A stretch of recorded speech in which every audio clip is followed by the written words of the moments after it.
Assalamualaikum semua. Salam sejahtera dan terima kasih sebab sudi berada dalam grup Random Cycle. Jadi saya boleh panggil saya Yudi. Saya adalah seorang bukannya cikgu ataupun yang master ataupun sebagainya. Saya trader biasa. Saya nak berkongsi malam ni tentang asas structure market menggunakan trading price, iaitu candlestick chart. Nak mudahkan, kita panggil candlestick chart. Jadi kita hanya menggunakan candlestick sebagai trading plan kita ataupun trading system kita. Okey, baik. Saya akan tunjuk satu persatu macam mana kita nak gunakan ataupun kita nak memahami secara asas bagaimana structure market yang kita trade sekarang setiap hari lah. Okey, secara asasnya semua sahabat-sahabat, kawan-kawan, kita perlu wajib mengenal trend. Asas dia. Kita tulis asas dalam trading, asas structure market. Market adalah trend.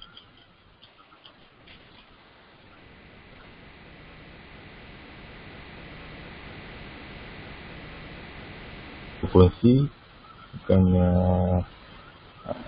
atau Evan ke apa ke, memang ini adalah asas structure market pemahaman saya. Okey, asas structure market adalah trend. Jadi untuk belajar asas structure ni, kita perlu mengenal trend. Itu kita ada dua trend. Kita ada tiga trend. Iaitu tiga trend. Okey, pertama adalah trend bullish. Simple. Bullish.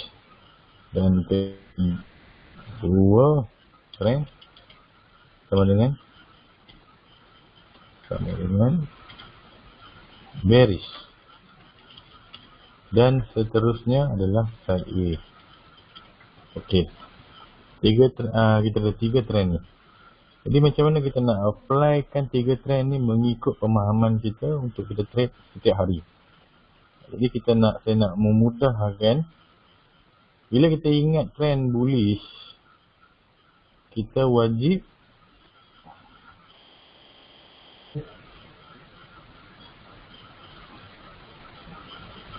highest high dan highest low.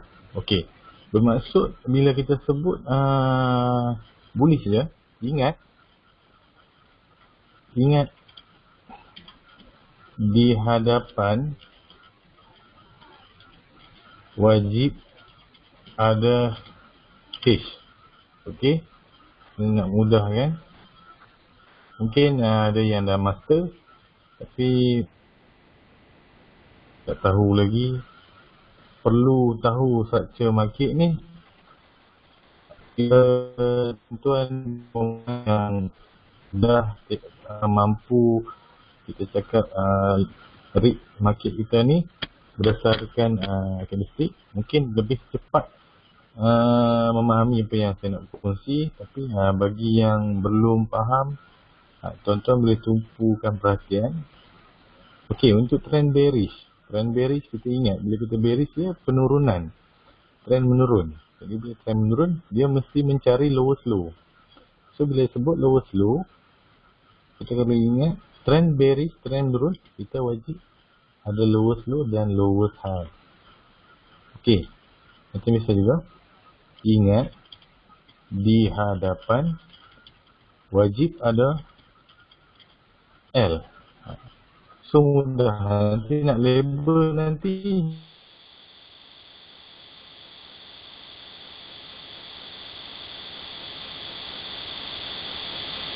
price dalam, kita cakap dalam border boleh, dalam kandang pun boleh. Sideways ni saya tak tolak lah. Sebab sideways ni kita tak boleh nak jangkakan. Kalau untuk structure ni, sebab kebiasaannya kita melihat menunggu breakout. Okey, breakout maksudnya dia berlakunya breakout dan kemudian retest, kemudian meneruskan perjalanan. So untuk trend ni, macam mana kita nak apply di market? Okey.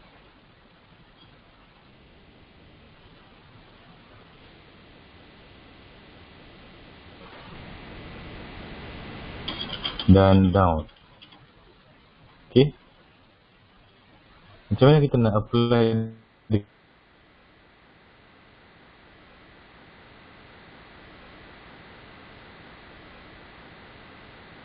di chart ataupun di MT4, MT5 kita? Okey. Macam mana kita nak apply benda yang asas structure ni di chart? Okey. Tadi kita dah tengok macam mana kita nak melabelkan highest high, lowest low, highest low dan lowest high. Okey, kita dah nampak macam mana kita nak label. Sekarang kita nak applykan benda ni dekat chart. Dan bagaimana kita nak lihat structure market ni, apa kegunaan structure market ni? Sebenarnya kegunaan structure market, okey, kegunaan structure ni sebenarnya untuk kita mengenal pasti sama ada market akan berlaku reversal ataupun continuation, meneruskanlah trend yang dia ada. Kita panggil continuation. Okey, ni bagaimana kita nak apply di chart? Okey, sekarang kita tengok di MT4. Kita tengok di MT4, kita tengok EU. Okey. Ataupun kita tengok NU. Tak cantik. Kita akan besar sikit. Okey. Okey. NU di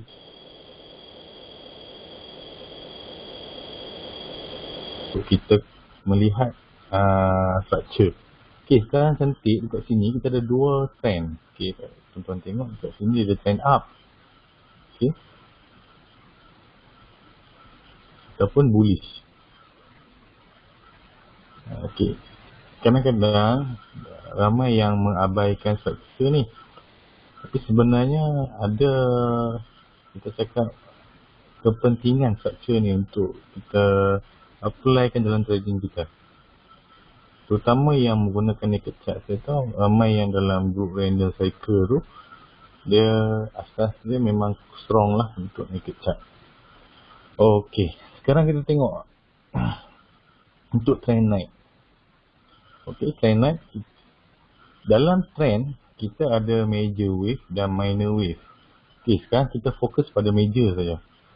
Major wave ni, bila tuan-tuan dah tak faham nak marking ni macam mana, boleh tukar kepada line chart.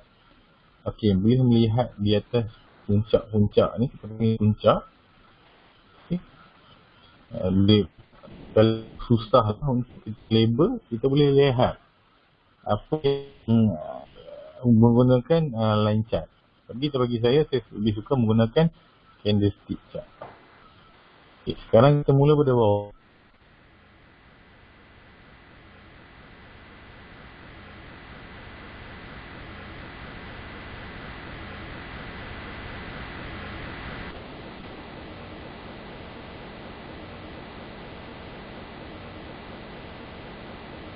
Melakukan lowest low. Walaupun trend sebenar, okey, nampak di sini makin, tapi saya ambil dekat sini ya. Okey. Low, saya bagi contoh. Okay, dekat sini ada high. High.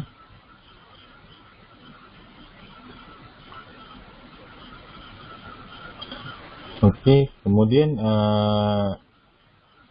price gagal membuat ini termasuk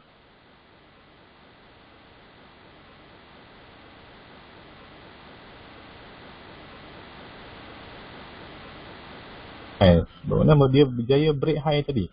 Bermaksud di sini adalah highest high. Ingat tak yang saya kongsikan tadi awal tadi? Ingat kalau trend up hanya fokus highest H di hadapan. Abaikan L. H di depan namanya highest high dan highest low.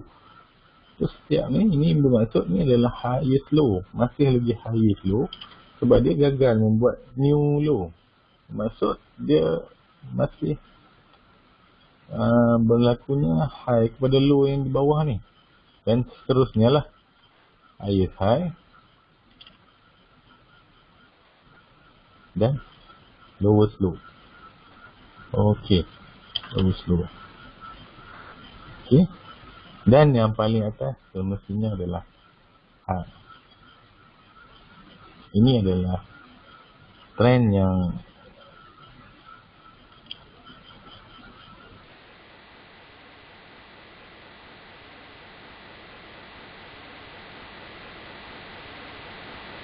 daripada atas ke bawah dan bawah ke atas. Okey. Ataupun daripada low ke high. Jadi ini adalah puncaknya seterusnya. Kemudian kita tengok di sini ada sedikit correction. Price buat sideways kat sini.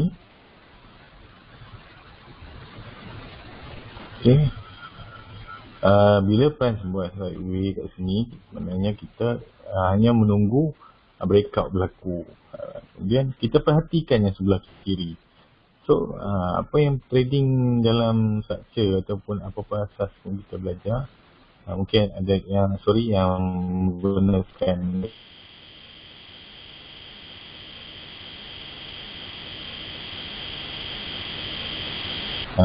mesti kita refer semula sebelah kiri.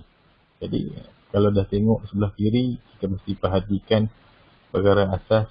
Mestilah kalau untuk penurunan, dia wajib membuat new low. Ataupun untuk naik lagi, price akan naik lagi, dia akan buat new high. Jadi kita nak entry tu, cara kita nak entry ni, mungkin video seterusnya saya akan kongsi. Kalau kita nak entry di kawasan-kawasan yang berlaku high low, kalau dia melakukan new high dan dia turun semula buat lowest low dan kemudian dia buat new high. Jadi untuk entry dia tu adalah sedikit lagi mungkin video seterusnya yang ramai akan. Okey. Jadi pentingnya structure ni bila kawan-kawan nak entry. Okey. Contoh nak entry di sini. Tuan-tuan mungkin ada yang fokus buy. Okey, sebelum berlakunya contoh di sini saya letak kat sini. Contoh sebelum berlakunya sini, mungkin tuan-tuan ada buy dekat sini sebab dia ada kawasan RBS dekat sini. Sini ada resistance. Okey. Mungkinlah. Sini ada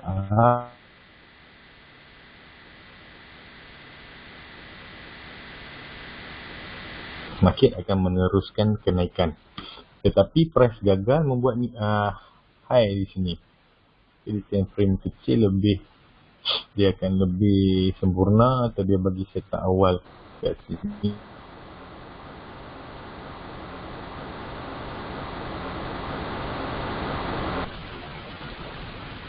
So dalam penggunaan untuk yang menggunakan CSR 100, ini adalah pasal row reversal, lebih senang. Jadi kita sebagai structure ni lebih menggunakan kawasan RBS, so resistance become support. Di sini adalah satu zone entry. Kita boleh entry di kawasan ni. Okay, kita entry, kemudian price gagal untuk membuat new high.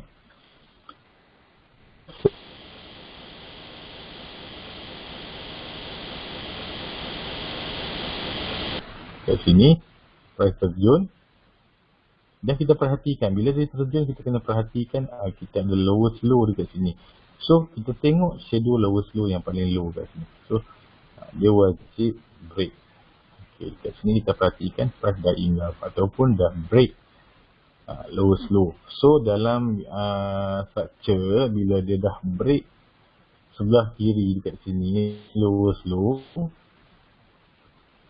kita tunjuk sikit.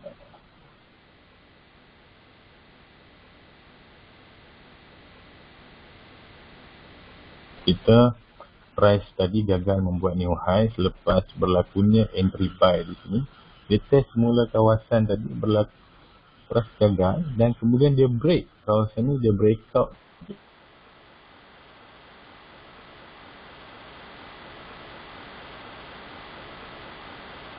Kawasan flat limit yang perlu kita alert.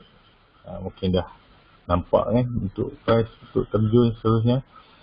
Okey, kalau kita tengok di sini price dah berjaya break. So mindset kita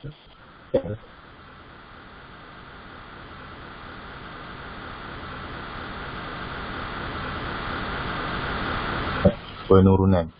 So terus kita marking yang atas tadi adalah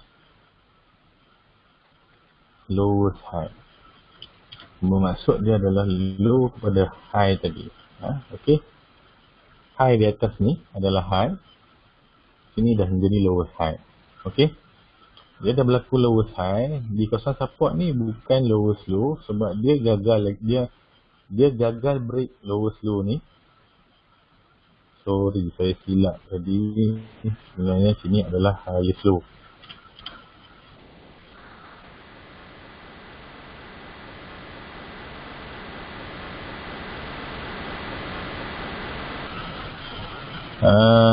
Jadi price berjaya break highest low tadi bermaksud di sini dah berlaku lowest low. Okey. Lowest low, kemudian price naik semula mencari kawasan-kawasan entry di sini. Ada entry dekat sini. Kalau kita tengok di time frame kecil, okey saya letak line kat sini, saya buka H1. Okey, saya buka H1 dekat sini, kita tengok ada tak entry dekat sini. Mesti ada. Untuk yang dah belajar untuk entry, dia orang dah nampak apa yang entry kat sini. Mungkin video seterusnya saya akan berkongsi tentang entry di kawasan ni. Saya padam semula yang sini. Okay, bila price gagal melakukan high ataupun new high, bermaksud flow untuk structure dah berlaku dekat sini.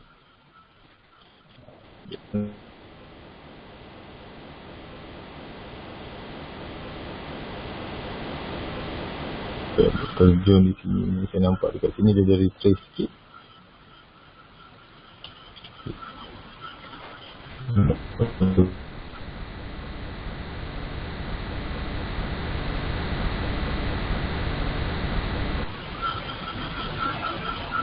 Dan seterusnya lah. Lowest low, ingat kalau penurunan kita ingat L di depan.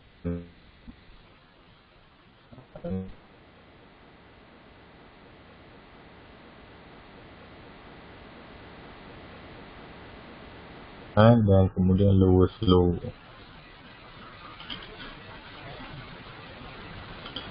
Kemudian price kat sini masih gagal membuat new high. Kalau perasan dekat sini masih menjadi satu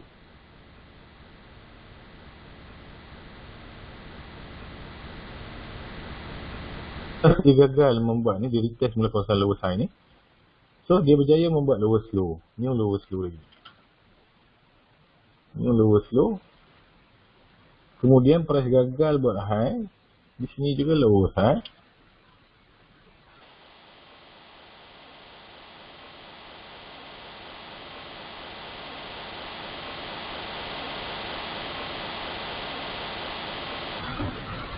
Kawasan yang strong SNR.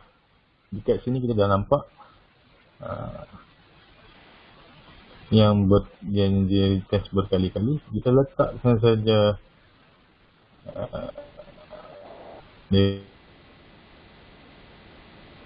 Tengok SNR yang strong. Bila kita tengok dekat mana, bila kita ada label ni, kita nampak lah dekat kawasan mana yang strong SNR. Jadi takkan semua SNR kita perlu marking, betul tak? Jadi kita nak sell atau buy, kita kena perlu cari kawasan SNR yang banyak price bermain di situ. Dan hati-hati jika berlakunya fake out dekat situ.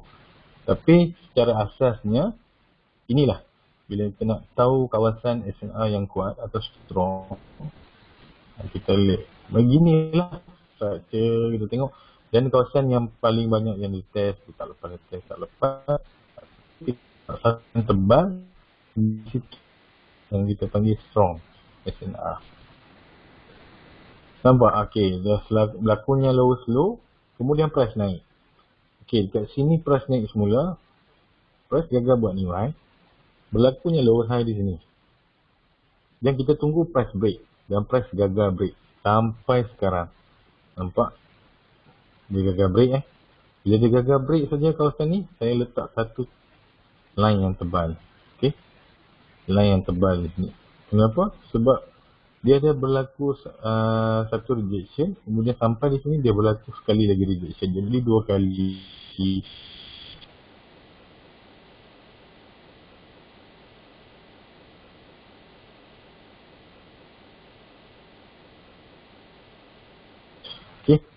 Asas dia.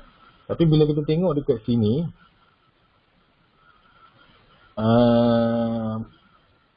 adakah berlaku adakah berlaku satu, kita cakap entry ataupun reversal yang berlaku di sini? Sebab di sini dia dah break lower high sini, bermaksud di sini akan berlaku new high. Okey, kita boleh letak sini high kepada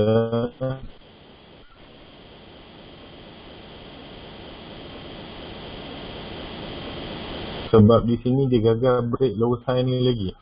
So kawasan yang resisten lah, strong. Okey, nampak dia reject di kawasan yang kita letak line tebal. Okey, ini adalah high semasa. Jadi line biru adalah low semasa. Ingat, sini adalah low. Jadi jadilah sideway dekat kawasan ni. Jadilah sideway. Nampak? High di sini, low di sini. Bermaksud price akan bermain dalam ni, sehinggalah dia break bawah ataupun break atas. Sekarang secara asasnya inilah pergerakan market. Jadi kenapa asas market ni penting? Okey,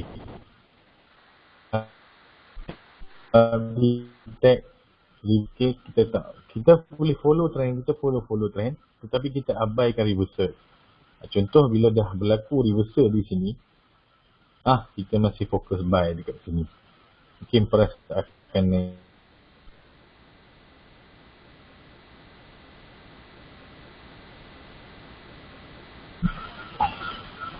kita masih fokus.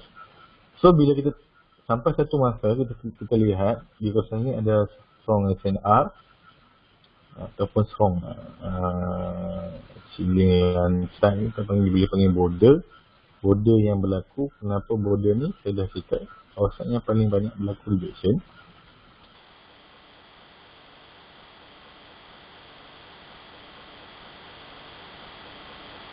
Ciri-ciri dia, features dia, kita wajib kita ikut flow dia. Letakkan line tebal begini, letakkan macam ni. Okey, kita fokus. Selagi tak berlakunya new high dekat sini, dia tetap berlaku lowest high. Okey, lowest high. Dan sini dia menjadi low. Kenapa low? Dia gagal break lowest low ni. Ini adalah low semasa saja. Low semasa. Naik.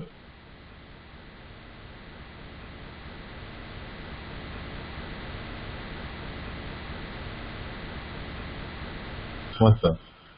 Dia masih lagi dekat dalam zone.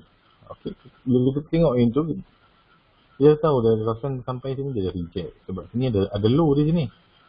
Dia reject sebab ada low di sini. Dia tak berlaku lagi new low dekat sini. Mungkin ada correction sikit ataupun dia tersujud. Tapi kalau kita lihat di sini, market akan mula buat third way, ataupun di time frame kecil mungkin berlaku third way. Mungkin di time frame kecil berlaku setup awal untuk reversal kenaikan ataupun penurunan. So ingat, cara yang mudah untuk trend up kita ingat adalah H, untuk penurunan adalah L. Ingat macam tu. Macam mana kita nak identify dia? Identify market ni, kita lihat je structure ni secara asas. Okey.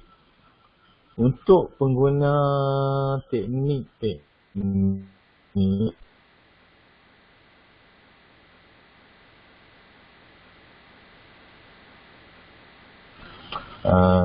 kita panggil signal awal. Dia bukan confirmation, tapi dia signal awal berlakunya penurunan ataupun kenaikan. Okey, contoh kita masukkan satu indikator.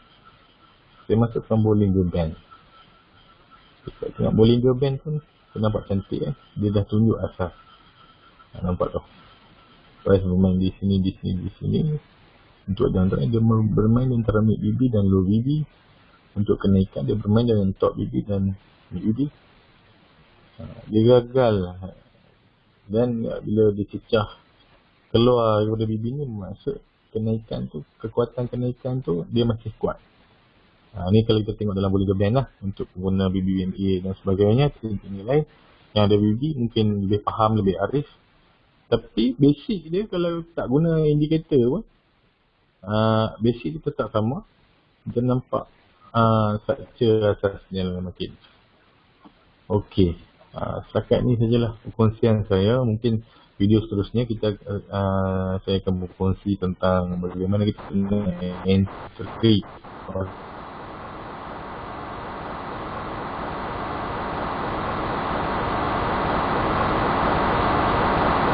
di kawasan-kawasan yang ada signal. Untuk video seterusnya insyaAllah saya panjang umum ataupun lebih masa untuk itu, insyaAllah. Jadi ini ada pertanyaan boleh tengok di kawasan komen tu. Aku letak komen pertanyaan untuk macam mana kita nak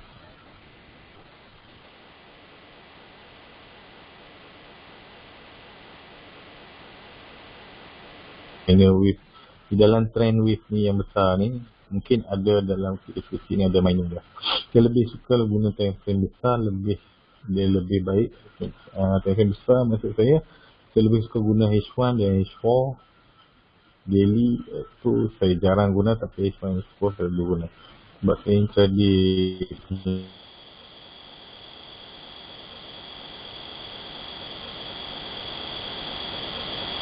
break. Kalau dalam BB, dia dah break mid BB ke low BB ni. Tapi cara asasnya dia masih break, dia belum melakukan new low. So signal dia di sini. So dalam structure ni kita kena menunggu lagi.